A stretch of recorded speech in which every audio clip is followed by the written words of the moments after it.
আসসালামু আলাইকুম গাইস, আপনারা কেমন আছেন? আশা করি ভালো আছেন। আমিও ভালো আলহামদুলিল্লাহ। আজকে এক নতুন ভিডিও নিয়ে আসলাম আপনাদের মাঝে। ভিডিওটা কিরকম লাগে শেষ পর্যন্ত দেখবেন, স্কিপ করবেন না। আমরা বেকারিতে কিভাবে কাজ করি অনেকে তো ভাবে।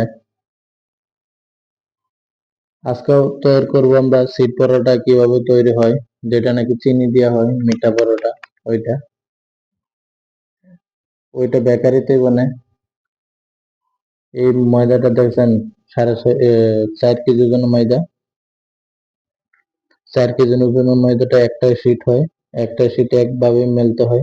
ময়দাটা একই লেভেল হইতে হয় চারোটা সাইড, নইলে মালটা ছোট বড় হয়ে যাবে। তাই এইভাবেই আমরা বেকারিতে কাজ করি।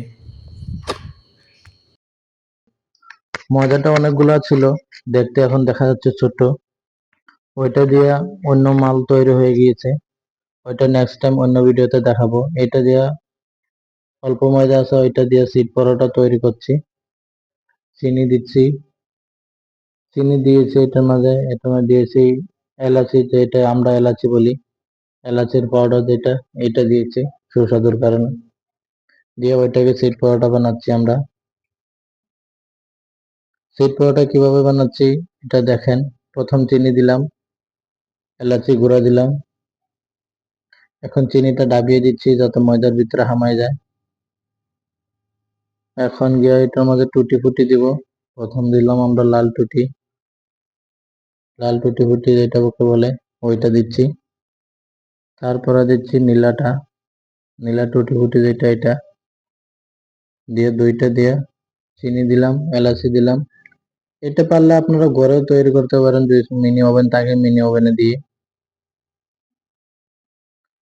লাস্ট টাইম দেখবেন পরোটা কিভাবে আমরা তৈরি করি। এখন এটাকে গোল করে বলতে হবে। এখন গোল করে টাইট করে বলে নিচ্ছি। কিভাবে বলছি দেখেন, এইভাবে আপনারা বলবেন, যে কেউ যদি ঘরে তৈরি করেন তাহলে শিখে রাখলে অবশ্যই কাজে লাগবে।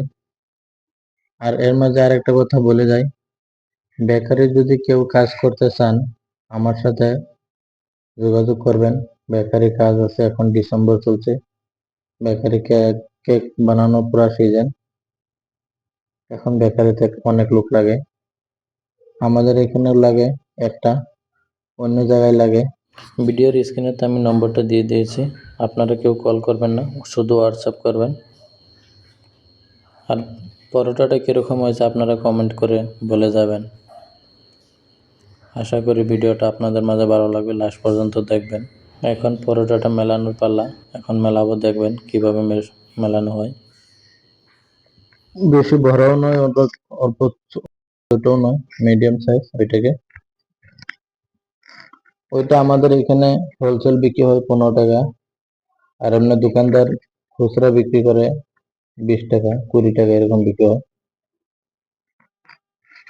পরোটাটা দেখে কিরকম লেগেছে আপনাদের কমেন্ট করে বলবেন। আর ভিডিওটা অবশ্যই শেয়ার করবেন, যাতে একজনের না একজন উপকার আসে। তাই ভিডিওটা শেয়ার দিবেন আশা করি। এখন আমি মারছি জল, প্রথম ময়দাটা শুকিয়ে গিয়েছে তাই। তারপরে মারা হচ্ছে ডিম, যেটা নাকি আমরা কাঁচা ডিম আছে, সেই কাঁচা ডিমটা ব্রাশ করা হচ্ছে, ওর জল মারা হচ্ছে। বোতলে যেটা আছে 7 আপ, 7 আপ না, অনেকে ভাববেন যে 7 আপ মারছে নাকি, যে 7 আপ না, এটাকে কাঁচা জল ভরেছি আমরা। আজকের লেগে ভিডিওটা এই পর্যন্তই। লাইক শেয়ার করবেন, কমেন্ট করবেন।